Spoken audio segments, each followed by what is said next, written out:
Hello সবাইকে, আমার জি Bangla official চ্যানেলে স্বাগতম। আমি আশা করি সবার একটি দুর্দান্ত দিন কাটছে। শুরু করার আগে অনুগ্রহ করে চ্যানেলটি সাবস্ক্রাইব করুন এবং এই ভিডিওটিকে লাইক দিন। আজকের পর্বে আপনারা দেখবেন বর্ণা কি করে। রচিতা বলল, কত প্ল্যান করা হলো, কিন্তু প্ল্যানটার কিচ্ছুই হলো না, পুরোটাই জলে গেল। সৃজনের জেঠু বলল, এই ছেলের মাথায় অনেক বুদ্ধি, টাকাটা যে কোথায় রেখেছে কেই জানে। অয়ন মমিতাকে বলল, বুড়ো খেপে গেছে। অয়ন মনে মনে ভাবতেছে কিচ্ছুই খুঁজে পাবে না। খুঁজো খুঁজো, টাকাটা এমন জায়গায় সেটিং করা আছে না, মাথা খুঁটে মরে গেলেও 1 টাকাও খুঁজে পাবে না। তুলসী মণ্ডপ দেখিয়ে পর্ণা বলল, টাকা ওইখানে আছে। সবাই অবাক হয়ে ওই দিকে তাকালো। সৃজন বলল, ওইখানে কোথায় পর্ণা? সব দিকে তো খুঁজে দেখলাম, কই পেলাম না তো। পর্ণা বলল, টাকা আছে ওই তুলসী মণ্ডপে, ওইখানে গিয়ে দেখো। মমিতা বলল, বুবাইয়ের বাবার মুখটা এরকম লাগছে কেন? তাহলে কি সত্যিই টাকাটা? বর্ষ বলল, তুলসী মঞ্চে। পর্ণা বলল, ওই তুলসী মঞ্চে সরালেই টাকাটা পাওয়া যাবে। সব টাকা আছে ওটার তলে। অয়ন বলল, তোমার কি মাথা খারাপ হয়ে গেছে নাকি? আমি হঠাৎ তুলসী গাছের নিচে টাকা রাখতে যাব কেন? গুপ্তধন? পর্ণা বলল, রেখেছেন কি রাখেননি সেটা তো এক্ষুনি বোঝা যাবে। মমিতা বলল, এই বুবাইয়ের বাবা, সত্যি করে বলো তো টাকাটা কোথায় রেখেছো? তুমি কি সত্যি সত্যি টাকাগুলো তুলসী গাছের নিচে পুঁতে রেখেছো নাকি? অয়ন বলল, আরে হ্যাঁ। দাঁড়ো দাঁড়ো, পর্ণাকে আটকাতে হবে। মমিতা বলল, আগে বলো নি কেন? ওখানে পুঁততে গেলে কেন? এবার আমি কি করে আটকাবো? মমিতা বলল, না না না পর্ণা, এদিকে একদম এগোবে না। আমি কিছুতেই তোমাকে তুলসী গাছ তুলতে দেবো না। তুলসী গাছ তুললে বাড়ির অমঙ্গল হবে। না না না, কিছুতেই না। সৃজনের মা বলল, বাবা মমিতা, তুমি আবার কবে থেকে বাড়ির মঙ্গল অমঙ্গলের কথা চিন্তা ভাবনা করতে লাগলে? পর্ণা বলল, দিদি তুমি কিন্তু সরে যাও। তুমি যতই তুলসী গাছ আগলে রাখবা দিদি, আমি ততই বুঝে যাব টাকাগুলো ওখানে আছে। এই পর্ণা, অনেক সাহস হয়ে গেছে। হ্যাঁ, এটা কি পেঁয়াজি হচ্ছে নাকি? তুমি দেখতে পাচ্ছ না এখানে শ্রাদ্ধের অনুষ্ঠান চলছে? অনুষ্ঠানের মাঝখানে আমাকে ঘেঁটে দিতে চাইছো টক করে? শ্রাদ্ধের অনুষ্ঠান চলতে চলতে হঠাৎ করে তুলসী গাছটা তুলে নিলে নিয়মভঙ্গ হবে না? কোনো তুলসী গাছ তোলা যাবে না, আমি বলে দিলাম। অয়ন বলল, তো মাথা গরম করিও না, যাও এখান থেকে।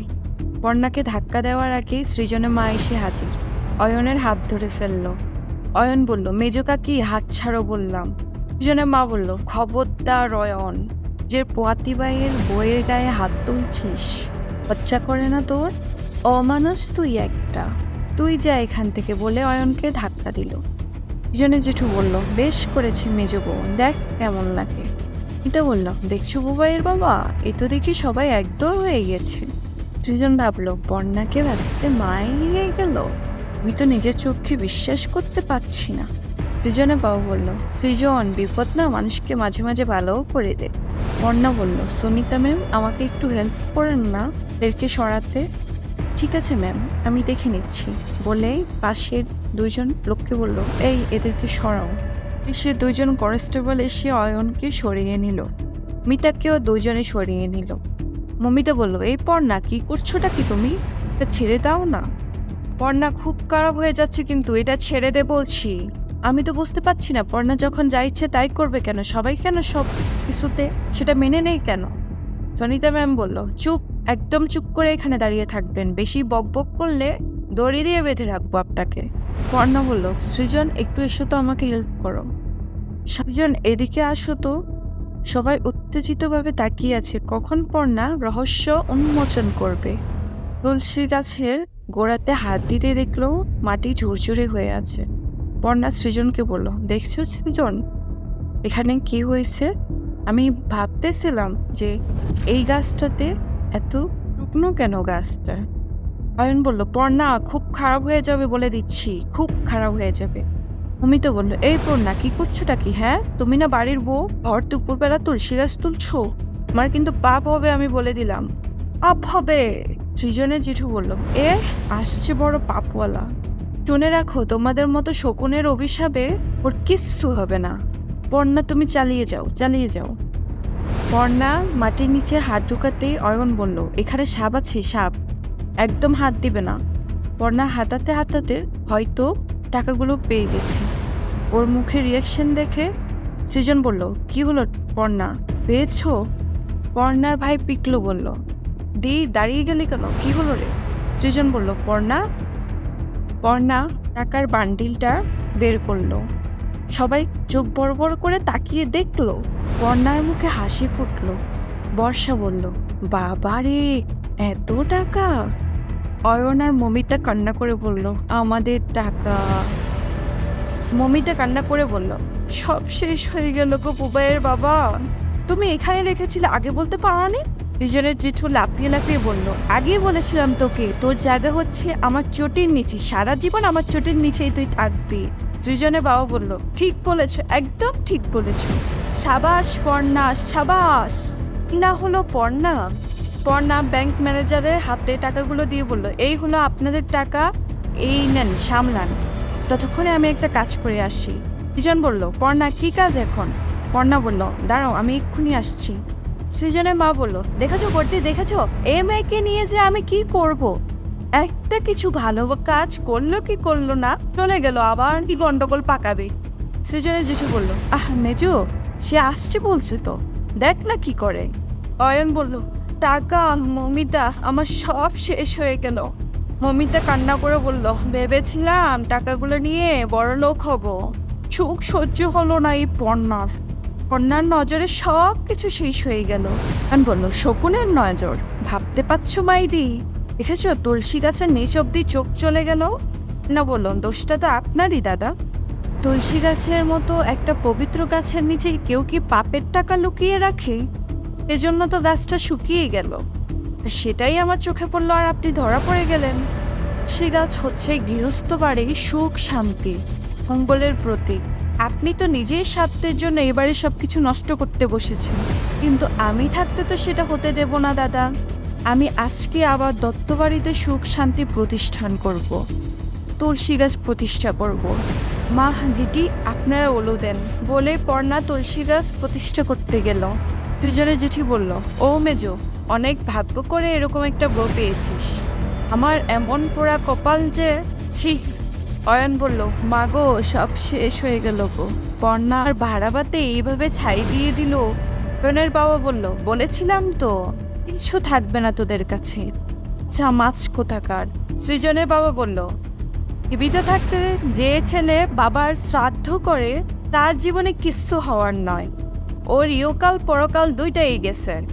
অয়ন মনে মনে ভাবল, আমি গর্তে পড়েছি বলে এই যে যার মতো লাথি মারছ তো, আরো মারো, অর্থ থেকে একবার উঠতে দাও, সব গুনে গুনে ফেরত দেবো আমি।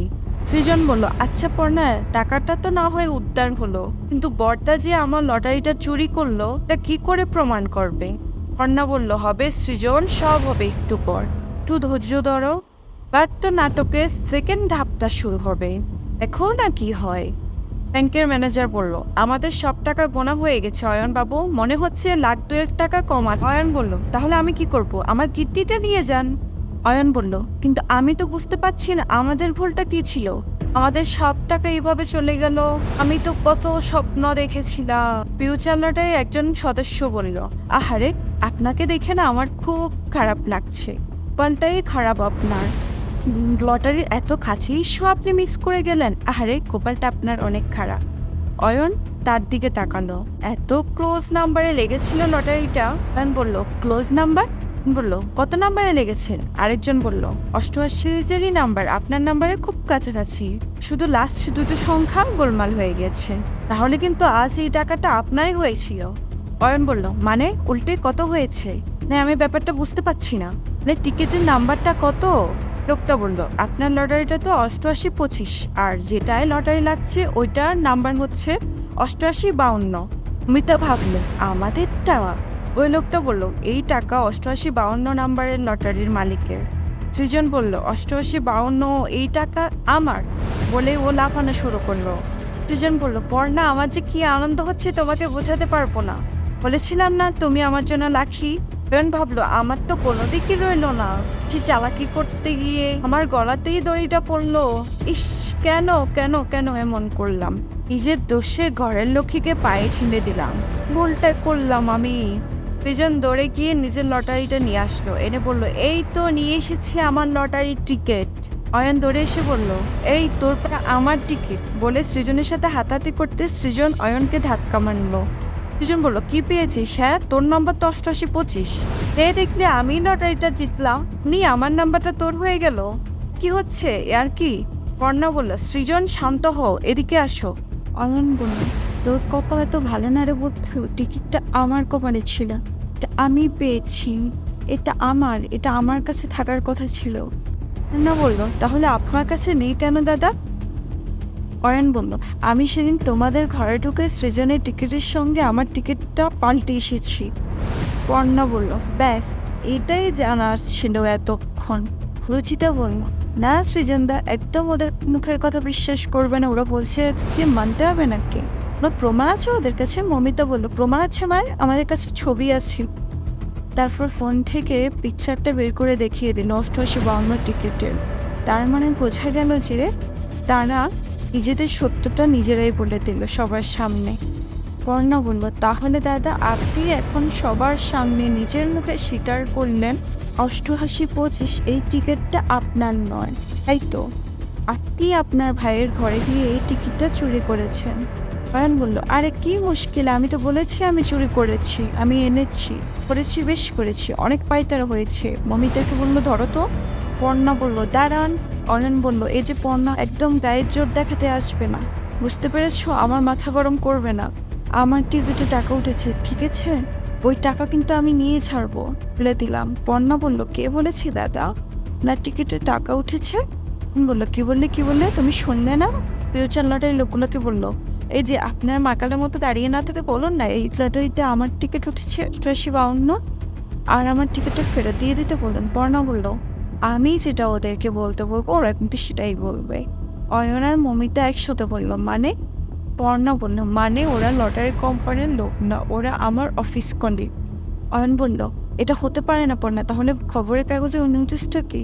পর্ণা বলল, সেই নোটিশটার বয়ানও কিন্তু আমার নিজের হাতে লেখা, আর সেটা ছাপানোর ব্যবস্থা করেছে পাচ্ছি ছাড়। অয়ন মাথায় হাত দিয়ে বলল, আমার টাকা আমার কাছ থেকে হাতছাড়া হয়ে গেল। পর্ণা বলল, দাদা এটাই সম্পূর্ণ ক্রেডিট কিন্তু আপনারই। আপনি যখন কালকে জেঠু সত্যির বিজ্ঞাপন দেবেন বললেন কালকেও, তখনই আমার মাথায় এই প্ল্যানটা আসলো, যাতে আপনার নোটিশটা আমি সবার সামনে খুলতে পারি। যাই হোক, আমি তো সাংবাদিক, তাই না? লড়াইটা সৃজনের লেগেছিল দাদা, যেটা আপনি চুরি করে নিজে আত্মসাৎ করতে চেয়েছেন। তাই আমি পুরো প্ল্যানিংটা সাজিয়েছিলাম যেন আপনার মুখ থেকে সত্য কথাটা বের করতে পারি। চোখ রাখুন আমাদের জি বাংলা অফিসিয়াল চ্যানেলে। ধন্যবাদ। ভিডিওতে লাইক, কমেন্ট এবং চ্যানেলে সাবস্ক্রাইব করতে ভুলবেন না।